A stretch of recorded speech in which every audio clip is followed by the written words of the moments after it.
There's no feeling more intense than starting over. If you deleted your homework the day before it was due, as I have, or if you left your wallet at home and you have to go back after spending an hour in the commute. If you won some money at the casino and then put all your winnings on red but it came up black. If you got your best shirt dry cleaned before a wedding and then immediately dropped food on it. If you won an argument with a friend and then later discovered that they just returned to their original view. Starting over is harder than starting up.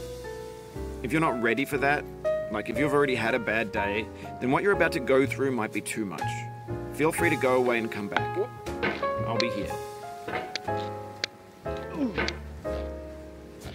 Alright, thanks for coming with me on this trip. I'll understand if you have to take a break at any point. Just find a safe place to stop and quit the game. Don't worry, I'll save your progress, always, even your mistakes. This game is a homage to a free game that came out in 2002, titled Sexy Hiking. The author of that game was Jazuo, a mysterious Czech designer who was known at the time as the father of B games. And B games are rough assemblages of found objects. Designers slap them together very quickly and freely, and they're often too rough and unfriendly to gain much of a following. They're built more for the joy of building them than as polished products.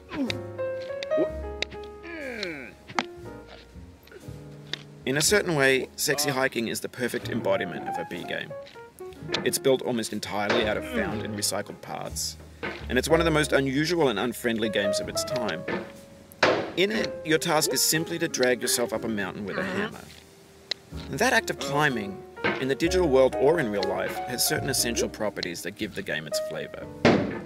No amount of forward progress is guaranteed. Some cliffs are too sheer or too slippery, and the player is constantly, unremittingly in danger of falling and losing everything.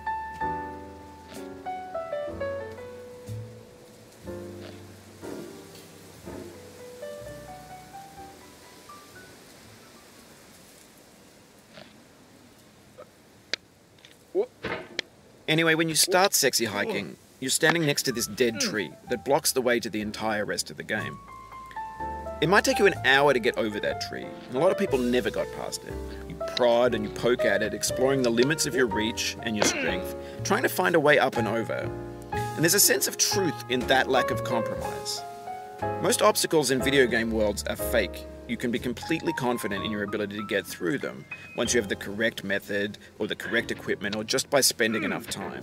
In that sense, every pixelated obstacle in Sexy Hiking is real.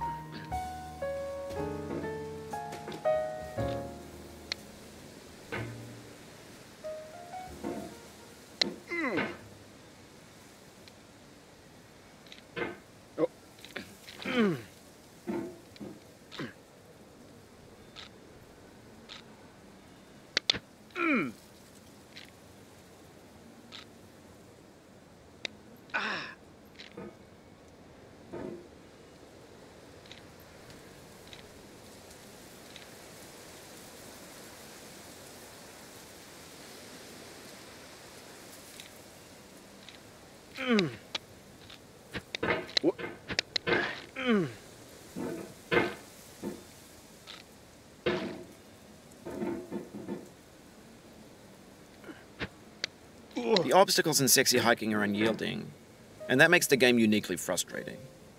But I'm not sure Jazuo intended to make a frustrating game. The frustration is just essential to the act of climbing, and it's authentic to the process of building a game about climbing. A funny thing happened to me as I was building this mountain. I'd have an idea for a new obstacle, and I'd build it, test it, and it would usually turn out to be unreasonably hard. But I couldn't bring myself to make it easier. It already felt like my inability to get past the new obstacle was my fault as a player rather than as a builder. Imaginary mountains build themselves from our efforts to climb them, and it's our repeated attempts to reach the summit that turns those mountains into something real.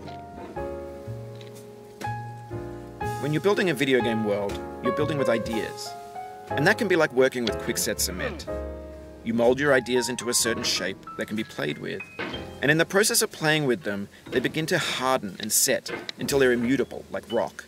And at that point, you can't change the world, not without breaking it into pieces and starting fresh with new ideas.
For years now, people have been predicting that games would soon be made out of prefabricated objects, bought in a store and assembled into a world.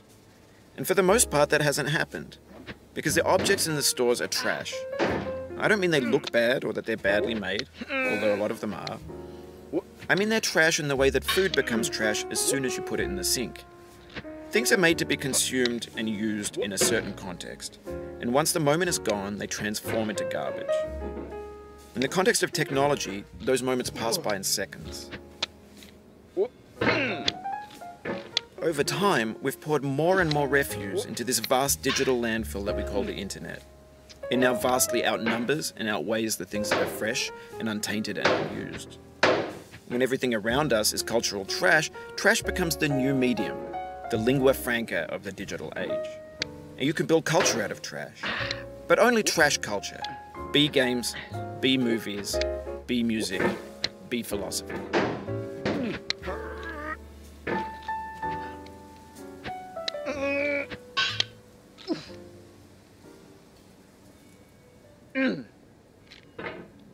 Oh.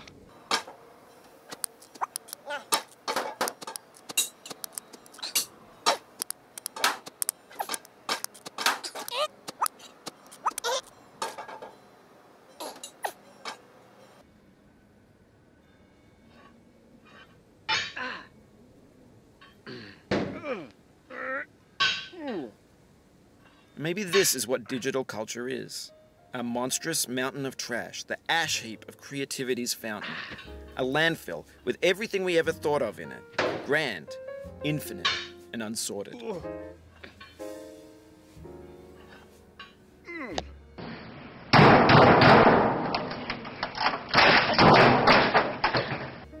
Oh, you just lost a lot of progress. That's a deep frustration, a real punch in the gut.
There's 3D models of breakfast, Gen X's fanfic novels, scan magazines, green screen Shia LaBeouf, banned snuff scenes on LiveLeak. Facebook's got lifelike bots with unbranded adverts and candid shots of Kanye and Taylor Swift mashups, car crash epic failed GIFs, Russian dashcam vids, discussions of McRibs, discarded, forgotten, unrecycled, muddled, rotten, untitled. Everything's fresh for about 6 seconds, until some newer thing beckons, and we hit refresh. And there's years of persevering, disappearing into the pile. お前はもう死んでいる。何? Out of style, out of sight.